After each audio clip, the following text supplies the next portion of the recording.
चलिए आपको सीधे ले चलेंगे पंचकूला, जहां पर हरियाणा के मुख्यमंत्री नायब सिंह सैनी प्रेस वार्ता कर रहे हैं। सुनिए क्या कुछ कहते हुए नजर आ रहे हैं। हमारे लेक्चर्स रूम हैं, ये हमारे अन्य विभागों को भी इसके अंदर सब अधिकारियों को लाभ मिलेगा, क्योंकि समय समय के ऊपर ज़माना बदलता रहता है और उसमें उनको नई टेक्निक से अवगत कराना, नई नीतियों से अवगत कराना, तो उसके माध्यम से भी इस भवन का बड़ा लाभ वो मिलेगा। मैं इस आज उद्घाटन अवसर के ऊपर मैं सभी को बहुत बधाई देता हूं। और आज जब भवन का उद्घाटन हो रहा है तो हमारे यहाँ पर 2 विभागों के आज अधिकारी भी बैठे हैं और कुछ वर्चुअल जुड़े हुए हैं। हमारे सभी म्यूनिसिपल कमिश्नर्स यहाँ पर हैं, उनके साथ मीटिंग हुई है, बातचीत हुई है। हमारे सभी सीएमओस हैं, पीएमओस हैं और पीएमओ के साथ साथ हमारे एडीसीस जुड़े हुए हैं और डीसी सभी डिस्ट्रिक्ट के जुड़े हुए हैं कि हम स्वच्छता को लेकर के कि आने वाले समय के अंदर हमने हरियाणा के हर सिटी की एक रैंकिंग खड़ी की है।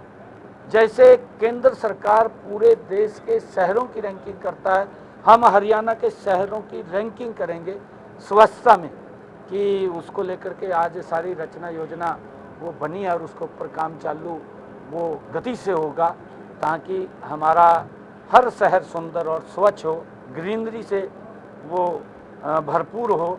और मैं जो हमारे आरडब्ल्यू के जो सभी पदाधिकारी हैं, अन्य सामाजिक संस्थाओं के लोग हैं, वो भी इस स्वच्छता के अंदर, जैसा प्रधानमंत्री जी आह्वान करते हैं, हर व्यक्ति की जिम्मेवारी होती है कि उसके अंदर सहयोग दे। परोक्ष रूप से अपरोक्ष रूप से हर व्यक्ति उसके अंदर अपना सहयोग देता है।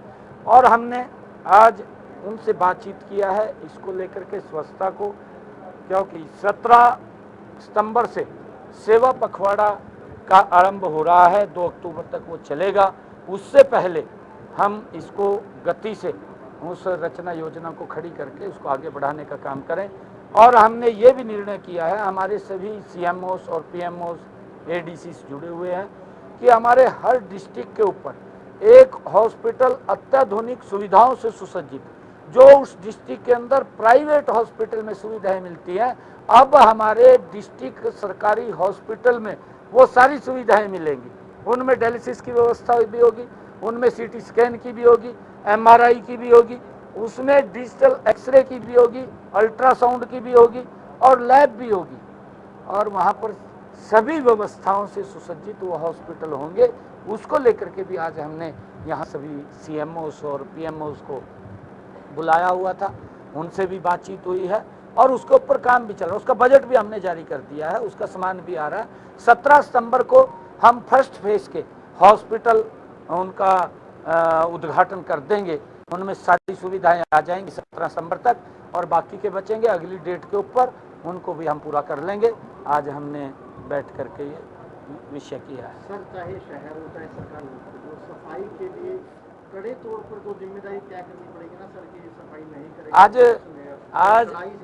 आज ये सारी की सारी स्वच्छता को लेकर के आपने, आज मैंने कहा है कि हमारे इस आज बैठक के अंदर हमारे सभी म्यूनिसिपल कमिश्नर्स और हमारे सभी सीएमओस, पीएमओस, एडीसी, डीसी और हमारे सरकार के उच्च अधिकारी आज सारे के सारे यहाँ पर हैं। हमारे चीफ सेक्रेटरी साहब ये बैठक को अध्यक्षता कर रहे हैं आज की, और उसके अंदर सारा का सारा अभी देख करके उसका पूरा एसओपी तैयार होगा। एक एक पॉइंट के ऊपर चर्चा होगी और माइक्रो चर्चा होगी कि छोटे पॉइंट के ऊपर भी, छोटे विषय के ऊपर भी, क्योंकि छोटा विषय कई बार अगर हम इग्नोर कर देते हैं बड़ा बन जाता है, परंतु एक छोटे विषय को अगर उसमें कोई दिक्कत आती है उसका समाधान तुरंत हो। ये नहीं है कि हमने देख लिया कि वो खराब है, कोई लाइट ही खराब है, हम देख भी रहे हैं लाइट खराब है, क्यों खराब है, शाम को ठीक हो जानी चाहिए। कोई तार लटक गई, वो ये नहीं है कि तार लटक रही है, वो तार ठीक हो जानी चाहिए। और कोई चौक का कोई कोना टूट गया, ये नहीं है कि वो 2-2 महीने टूटता पड़ा, वो ठीक हो जाना चाहिए। चौक की सुंदरता के लिए है। ये सारी की सारी व्यवस्थाएं आज बैठ करके पूरा एसओपी तैयार हो रहा है। चीफ सेक्रेटरी साहब इसके अंदर रहेंगे, इस बैठक के अंदर। अब आगे की हम उसके अंदर बातचीत रख करके, क्योंकि कई कार्यक्रम है, मैंने आगे जाना है, फतेहाबाद में जाऊंगा, फिर सिरसा के अंदर जाऊंगा, रात को डबल। सत्र का आगाज हुआ है, पहले दिन की कार्रवाई में विपक्ष की भूमिका को आप कैसे देखते हैं? जो जनहित के मुद्दों पर जो विपक्ष का रोल होना चाहिए, आप समझते हैं कि विपक्ष उस भूमिका में था? जिस तरीके से कल सदन में व्यवहार विपक्ष के सदस्यों ने पहला दिन पूरा हंगामे की भेंट चढ़ गया। नहीं, देखिए, विपक्ष के पास कोई विषय मुद्दा नहीं, और मोदी जी ने तमाम मुद्दों को विपक्ष के खत्म कर दिया है। आज मोदी जी ने आजादी के बाद पहली बार गरीब व्यक्ति और देश को आगे बढ़ाने के लिए वो योजनाएं, नीतियां बनाई हैं कि ये बात सोच रहे हैं विपक्ष के लोग कि हम क्यों नहीं कर पाए, परंतु ये समय लंबा मिला विपक्ष को, 55 साल मिले, 55 सालों में नहीं कर पाए।